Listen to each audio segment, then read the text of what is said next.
तानिया मित्तल, अमाल मलिक एंड जो कि अपने दोस्त है उनके लिए कर रही है बहुत ही बड़ा सेक्रीफाइस। और उन्होंने कह दिया इनको बहुत बड़ी बात यह है कि घर में कैप्टनसी टास्क जा रहे जिसके कारण घर में चिट्ठियाँ आ रही हैं और इस चिट्ठियों के बीच में काफ़ी घर वाले इमोशनल हो रही हैं।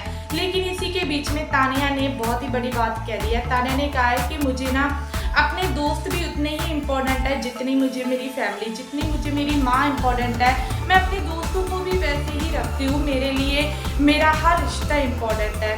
तो अगर मुझे कोई ऐसा मौका मिलता है कि मेरी चिट्ठी को कुर्बान कर कर अमाल को या नीलम को कोई पावर मिलती है, उनको कोई खुशी मिलती है ना, तो मैं अभी चिट्ठी को कुर्बान कर दूँगी।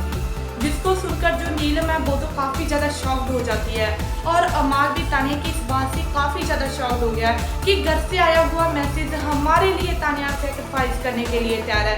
तभी तानिया ने कहा कि वैसे भी तो मैंने रोना है चिट्ठी पढ़कर, अपनी मॉम की बातों को सुनकर वैसे भी तो मैं रोने वाली ही हूँ और अगर नहीं मिलेगी तो भी मुझे पता है मेरी मॉम मुझे हमेशा ब्लेसिंग ही देगी, मुझे हमेशा प्यार ही करेगी।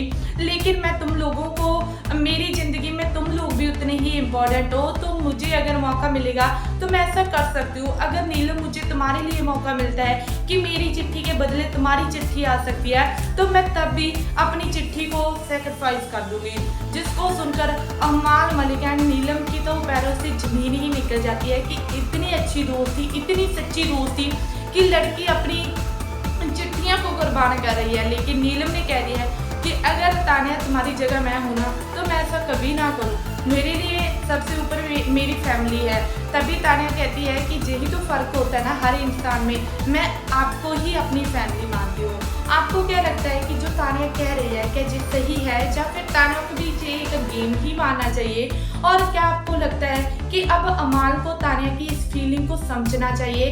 तो प्लीज़ कमेंट कर ज़रूर बताइए और इनसे जुड़ी हर अपडेट के लिए चैनल को सब्सक्राइब नहीं किया तो प्लीज़ जल्दी से जल्दी कर दीजिए। धन्यवाद।